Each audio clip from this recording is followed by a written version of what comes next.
नमस्कार, मैं हूं संजय सिंह और आप देख रहे हैं तेज भारत नेटवर्क, जहां हम लाते हैं ताजा और महत्वपूर्ण खबरें।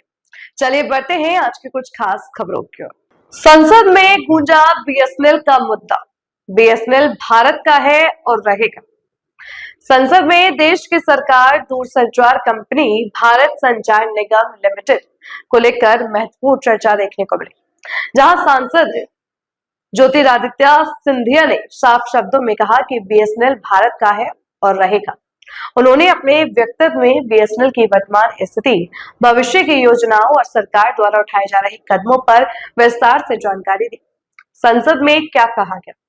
बीएसएनएल का महत्व। सिंधिया ने कहा कि बीएसएनएल केवल एक टेलीकॉम कंपनी नहीं है, बल्कि ये देश के दूर दराज और सीमावर्ती क्षेत्रों में संचार की जीवन रेखा है, जहां निजी कंपनियां पहुंचने में असमर्थ रहती हैं।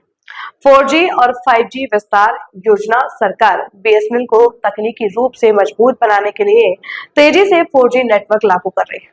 इसके साथ ही भविष्य में 5G सेवाओं की भी योजना तैयार की जा रही है, जिससे बीएसएनएल आधुनिक प्रतिस्पर्धा में पीछे न रहे। स्वदेशी तकनीक पर जोर। उन्होंने बताया कि बीएसएनएल का 4G नेटवर्क स्वदेशी तकनीक पर आधारित है, जो आत्मनिर्भर भारत को लक्ष्य मजबूत करता है। वित्तीय सहायता और पुनरुद्धार पैकेज। सरकार द्वारा बीएसएनएल के लिए हजारों करोड़ रुपए के पुनरुद्धार पैकेज की घोषणा की गई है, जिससे कंपनी की आर्थिक स्थिति मजबूत हो सके और सेवाओं में सुधार आए। ग्रामीण और सीमावर्ती क्षेत्रों पर फोकस। बीएसएनएल की सबसे बड़ी ताकत उसके ग्रामीण नेटवर्क को बताया गया है, जहां ये आज भी लाखों लोगों को जोड़ने का काम कर रहा है। सरकार का संदेश है। सांसद सिंधिया ने यह स्पष्ट किया है कि सरकार बीएसएनएल को बंद करने की नहीं, बल्कि उसे मजबूत और आत्मनिर्भर बनाने की दिशा में काम कर रही है। बीएसएनएल सिर्फ एक कंपनी नहीं, बल्कि भारत की संचार शक्ति और आत्मनिर्भरता का प्रतीक है।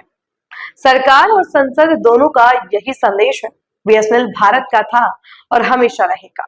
प्राइवेटाइजेशन का कोई मुद्दा नहीं है। प्रधानमंत्री जी के नेतृत्व में बीएसएनएल पूरी तरह से देश की जनता की सेवा के लिए तत्पर है। बीएसएनएल के आगे दो ऑप्शंस थे। एक कि विश्व के अंतर्राष्ट्रीय कंपनीज से जैसे दूसरे कंपनीज इक्विपमेंट खरीद रहे हैं, साउथ कोरिया, फिनलैंड, स्वीडन या चीन, इनसे हम इक्विपमेंट खरीद के 4G का नेटवर्क बनाए।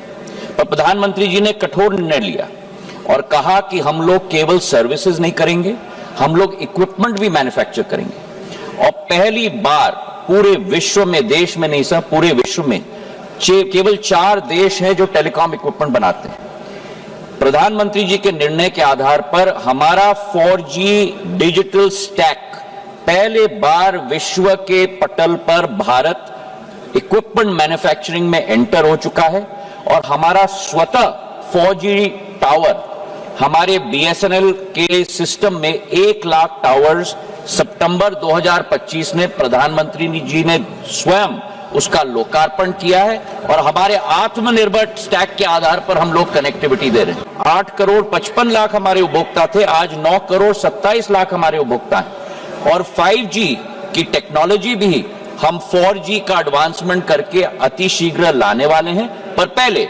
4G को हमको स्टेबलाइज करना है। और जब निजी क्षेत्र के साथ प्रतिस्पर्धा हमारे आत्मनिर्भर टावर्स के साथ 4G पर हम करेंगे, उनको जल्द से जल्द हम 5G पर कन्वर्ट करेंगे। यह थी आज की मुख्य खबर तेज भारत नेटवर्क के साथ। अगर आपको वीडियो पसंद आई हो तो इसे लाइक करें, कमेंट करें, शेयर करें। धन्यवाद।